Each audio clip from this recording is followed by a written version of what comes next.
जय श्री राम। अब राम मंदिर में प्राण प्रतिष्ठा हो चुकी है और पूरे वर्ल्ड से अयोध्या एक हॉटस्पॉट के तौर पे उभर के आ रहा है। बहुत लोगों का यहाँ इंटरेस्ट बना हुआ है। बहुत सारी एफएमसीजी कंपनियां, बहुत सारे होटल्स और ऐसे बहुत सारे इन्वेस्टर्स हैं जो अयोध्या में निगाह बनाए हुए हैं और वहां पे जमीन की तलाश में है। तो अब क्या चल रहा है अयोध्या में, अब क्या अथॉरिटी सोचती है और किस तरह से नई डेवलपमेंट आ रही है, आज मैं आपको इसमें पूरी जानकारी देने वाला हूं। अगर आपका इन्वेस्टमेंट का इंटरेस्ट है तो ये खबर आपके मतलब की है और अयोध्या की सारी डेवलपमेंट भी आपको बताऊंगा, तब आप समझ पाएंगे कि आखिर अयोध्या में चल क्या रहा है। इससे पहले की वीडियो में मैं आगे बढ़ूं, आपको बताऊंगा कि अयोध्या में बहुत डेवलपमेंट्स हो रही है। अगर आप कोई बड़ा लैंड पार्सल देख रहे हैं या आप इन्वेस्टमेंट के लिए देख रहे हैं या किसी टाइप की कोलैबोरेशंस के लिए आप देख रहे हैं और आपके पास लैंड की एबिलिटी भी है और कोलैबोरेशन चाह रहे हैं, तो मैं कोशिश करूंगा कि आपको आपकी मनपसंद चीजें या कोलैबोरेशंस जो बेस्ट पॉसिबल हो वो मैं कराऊं। तो आप इसके लिए मुझे कांटेक्ट कर सकते हैं। चलिए आगे बढ़ते हैं और आगे बढ़ के मैं अयोध्या में क्या करंट डेवलपमेंट चल रही है इन सब के बारे में कंप्लीट इंफॉर्मेशन देता हूं। और इसी वीडियो में ही नहीं, आगे भी मैं आपको अयोध्या के बारे में सारी इंफॉर्मेशन देता रहूंगा। मेरी कोशिश रहती है कि आपका इन्वेस्टमेंट 100% सेफ रहे। इसके लिए मैं इस मुहिम में जो भरसक प्रयास हो सकते हैं वो मैं करता हूं और आगे भी करता रहूंगा। तो चलिए शुरू करते हैं। नमस्कार, मैं हूं Pradeep Mishra. The property Mishra show में आपका स्वागत है। यहां हम आपको प्रॉपर्टी और प्रॉपर्टी मार्केट की हकीकत बताते हैं। नो बकवास, डायरेक्ट काम की बात। चलिए शुरू करते हैं। अयोध्या के अंदर सबसे इम्पोर्टेंट एस्पेक्ट यह है कि वहाँ उत्तर प्रदेश आवास विकास परिषद 1200 एकड़ की एक विशाल टाउनशिप लेकर आने वाला है। इस टाउनशिप में हॉस्पिटल, हाई स्कूल, मॉल जैसी तमाम सुविधाएं होने वाली हैं, बड़े रोड नेटवर्क और यहाँ पे लोगों को प्लॉटेड कॉलोनी के ऑप्शंस भी मिलने वाले हैं। ये एक बड़ी टाउनशिप है, तो यहाँ अक्सर टाउनशिप को मैं सरल भाषा में समझाऊं तो एक मिनी शहर के तौर पे यहाँ अथॉरिटी डेवलप करती है, किसी भी एरिया में डेवलप करती है, तो वहां पर रहने वाले लोगों को सारी सुख सुविधाएं उसी टाउनशिप के अंदर मिलती है। ऐसी 1200 एकड़ की एक टाउनशिप अयोध्या के अंदर अब अथॉरिटी प्लान कर रही है। उसके बाद जो दूसरी बड़ी डेवलपमेंट है वो ये है कि यहाँ बहुत सारी होटल कंपनियां यहाँ पर आ रही हैं। करीब 30 बड़े होटल्स को इनिशियल अप्रूवल मिल चुकी है और सरकार की यह योजना करीब 400 होटलों को मंजूरी देने की है, जिसमें Taj, OYO hotel, park hotel, Genesis hotel, SIS limited, Pravesh group, Apollo, Sinduri hotel, IRCTC, Alight digital, ease my trip, Kamat hotel, Radisson, Marriott, Oberoi, Trident, Ramya, Samriddhi, innovator, digital and Evergreen जैसी कंपनियां अयोध्या में होटल का निर्माण कर रही है। और होटल एंड रिजॉर्ट की सबसे बड़ी सुविधा ड्रीम वर्ल्ड LLP कंपनी तैयार कर रही है। यह कंपनी ओ रामा होटल एंड रिजॉर्ट परियोजना का काम शुरू कर चुकी है। करीब 50 hotel room, home stay, resorts का काम प्राण प्रतिष्ठा कार्यक्रम से पहले ही शुरू हो चुका है। तो होटल्स यहाँ बहुत आ रहे हैं और लोगों को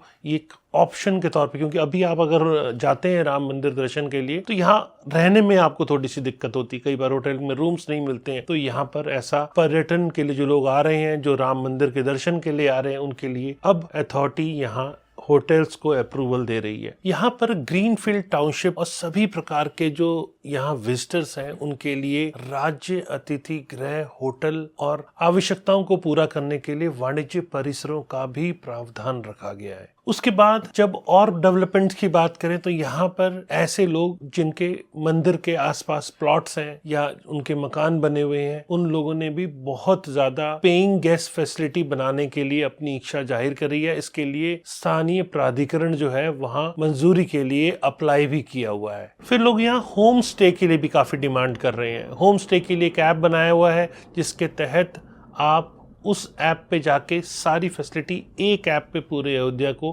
आप अपने इच्छा अनुसार अपनी फैसिलिटी ले सकते हैं। उसके लिए लिमिट भी उन्होंने रखी है, 2500 रुपये पर डे से ज़्यादा आप चार्ज नहीं कर सकते हैं।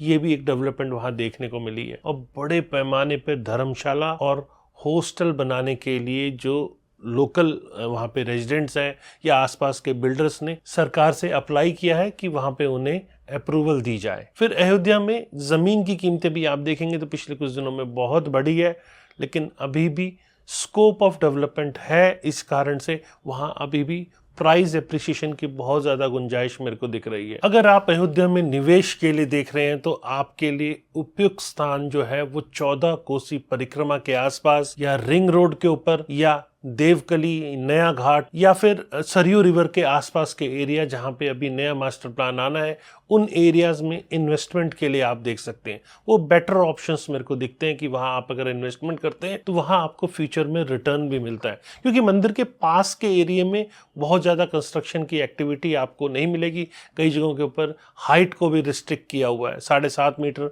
और फिर 15 मीटर तक की हाइट दी हुई है। तो हाइट की रिस्ट्रिक्शन को लेके भी आपको वहां दिक्कत आ सकती। तो बेटर है कि मंदिर से थोड़ा सा दूर जहां अभी डेवलपमेंट का स्कोप है उन एरियाज में आप इन्वेस्टमेंट करते हैं तो आपको प्रॉपर्टी पे अच्छा रिटर्न मिल सकता है। कॉर्पोरेट इन्वेस्टमेंट, अयोध्या के अंदर बहुत सारी कॉर्पोरेट इन्वेस्टमेंट भी हो रही है। ब्रिटिश डिफेंस कंपनी अयोध्या के अंदर अपना सबसे बड़ा 75,000 करोड़ का इन्वेस्टमेंट करने का प्लान कर रही है। ये इन्वेस्टमेंट बहुत ज़्यादा अत्याधुनिक रक्षा विनिर्माण इकाई स्थापित करने पर किया जा रहा है। बिस्लेरी कंपनी की बात करें तो उन्होंने अपना प्लांट लगाने की तैयारी कर ली है और इसके अलावा भी बहुत सारी एफएमसीजी कंपनी आउटलेट खोलने जा रही है। कई फूड सर्विस कंपनी सिर्फ वेजिटेरियन फूड के आउटलेट्स खोलने जा रही है।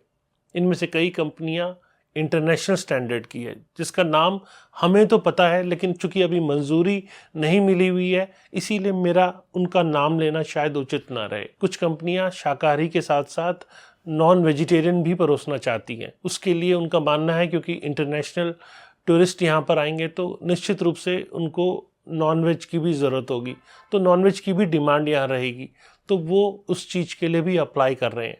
लेकिन यहाँ पर अयोध्या का एक दायरा होगा, एक मार्किंग किया जाएगा जिसमें सिर्फ वेजिटेरियन फूड ही सर्व हो सकता है।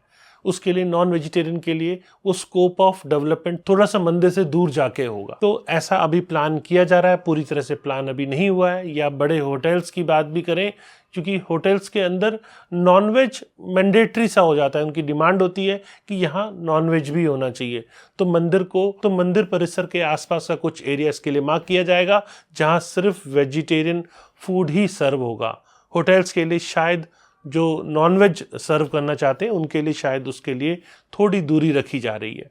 तो उन एरियाज़ में भी काफ़ी स्कोप दिख रहा है जहाँ पर बड़े होटल्स आना चाहते हैं और वो चाहते हैं कि नॉनवेज भी वहाँ सर्व हो। लेकिन अथॉरिटी यहाँ बहुत ज़्यादा क्लियर है कि मंदिर के आसपास पूरा 100% वेजिटेरियन फूड ही फोकस्ड होगा। फिर यहाँ दूसरा घर बनाने की चाहत भी लोगों की बढ़ रही है। जो फर्स्ट होम जिनके पास ऑलरेडी है और चाहते हैं रिटायरमेंट के बाद हम रिटायरमेंट होम लें या मंदिर के आसपास रहें, वो लोग भी अब अयोध्या के लिए अपना आशियाना ढूंढ रहे हैं। या तो रिटायरमेंट होम हो या फिर कुछ समय जब छुट्टियों के लिए आए, साल में 1 बार 2 बार 3 बार, तो उसके लिए भी वो राम मंदिर जैसी आसपास की लोकेशन, मतलब अयोध्या की लोकेशन को लोग पसंद कर रहे हैं। यहाँ पर अथॉरिटी जो पुरानी तंग गलियां थी उनको अब चौड़ा कर रही है। अब आप कहेंगे जब घर बने हुए हैं तो रोड चौड़ी कैसे हो सकती है? यहाँ एक बहुत अच्छी चीज देखने को मिली है। शहर बसने के बावजूद यहाँ पे गलियों को चौड़ा किया जा रहा है, उसके लिए प्रॉपर कंपनसेशन भी दिया जा रहा है। लैंड एक्विजिशन पॉलिसी कहती है अर्बन एरिया में 2 टाइम्स और रूरल एरिया में 4 टाइम्स कंपनसेशन दिया जाना चाहिए। तो उस हिसाब से उन लोगों को कंपनसेशन भी दिया जा रहा है और रास्ते को प्रॉपर चौड़ा किया जा रहा है। अगर उनका मकान बना हुआ है तो मकान के अगेंस्ट में भी एक कंपनसेशन दिया जा रहा है। कितना पुराना है उसके आधार के ऊपर, साथ में कितना बना हुआ है उसके आधार पर भी। तो बुनियादी ढांचा किस तरह से मजबूत हो, सड़क, लिंक रोड, पुल, साथ में रेलवे या बस स्टैंड या एयरपोर्ट, उनका विकास कैसे ज़्यादा हो पाए, उसके लिए बेटर होता है कि लिंक रोड पे काम किया जाए। तो लिंक रोड पे अब काफ़ी अच्छा काम किया गया है। पिछले कुछ दिनों में सड़कें बहुत चौड़ी चौड़ी हो गई हैं और फ्यूचर में और भी ऐसी बहुत सारी रोड हैं जो निकलने वाली हैं। हमें पता बहुत सारी चीज़ें होती है लेकिन कई बार चूंकि वो ऑफिशियल नहीं हो चुकी होती है तो हम आपसे शेयर नहीं कर पाते हैं। लेकिन हाँ, ये आपको बता दूं कि ऐसी बहुत सारी नई रोड्स प्लान्ड हैं जो कि फ्यूचर में अयोध्या का नक्शा पूरी तरह से बदल सकती है। पर्यटक सुविधाएं, जी हाँ, अयोध्या में पर्यटक सुविधाओं को बढ़ाने के लिए करीब 18,000 करोड़ रुपए की कीमत के 102 समझौते सरकार ने कुछ कंपनियों के साथ किए हैं। तो यहाँ पर्यटक सुविधाएं भी आने वाले टाइम में बहुत ज़्यादा डेवलप होंगी। मतलब ओवरऑल अयोध्या एक बड़े शहर के तौर पे, बड़े पर्यटन स्थल के तौर के ऊपर, और यहाँ चूंकि लोगों की श्रद्धा है, एक आस्था है, इस कारण से अयोध्या एक बहुत बड़े शहर के तौर पे उभर रहा है। अगर आप इन्वेस्टमेंट के लिए देख रहे हैं तो भी आपके लिए अयोध्या एक अच्छा विकल्प हो सकता है। अगर आप रिटायरमेंट होम के लिए देख रहे हैं या सेकंड होम के लिए देख रहे हैं तो भी अयोध्या एक बड़ा अच्छा विकल्प बन के सामने आ सकता है। यहाँ हमारी बहुत सारे लोगों से बातचीत ऑलरेडी चल रही है जो यहाँ कोलैबोरेशंस में इंटरेस्टेड है। अगर आपके पास भी कोई लैंड पार्सल है जिसके लिए आप कोलैबोरेशन के लिए इंटरेस्टेड है तो भी आप हमें संपर्क कर सकते हैं। हम यहाँ चाहेंगे कि आपकी प्रॉपर्टी के ऊपर भी डेवलपमेंट हो, लेकिन यहाँ सबसे इम्पॉर्टेंट चीज़ जो समझने वाली ये है कि अयोध्या का मास्टर प्लान बना हुआ है। चीज़ें मास्टर प्लान के हिसाब से मूव होती हैं। लोग कई जगहों पर लोगों को मिसगाइड भी कर रहे हैं, तो ऐसे जो लोग मिसगाइड कर रहे हैं या जो मिसगाइड हो रहे हैं उनको थोड़ा सा सावधान रहने की ज़रूरत है। आपको चीज़ें सोच समझ के सही टाइटल की ही लेनी चाहिए। तो अगेन कहूँगा कि अगर आपकी प्रॉपर्टी है और आप किसी टाइप की कोलैबोरेशन में, डेवलपमेंट में इंटरेस्टेड है तो हम कोशिश करेंगे कि अथॉरिटी के साथ समन्वय बना के प्रॉपर अप्रूव तरीके से आपकी प्रॉपर्टी की डेवलपमेंट भी हो सके, उसमें आपका सहयोग करें। तो ये तो थी छोटी सी जानकारी जो अयोध्या में करंट डेवलपमेंट चल रही है। जानकारी आपकी कैसी लगी? फ्यूचर में और अयोध्या के बारे में हर एक छोटी से छोटी और बड़ी से बड़ी इंफॉर्मेशन जानने के लिए मुझे सब्सक्राइब करें। वीडियो अगर अच्छा लगे तो लाइक, कमेंट, शेयर करना ना भूलें। नमस्कार, जय हिंद।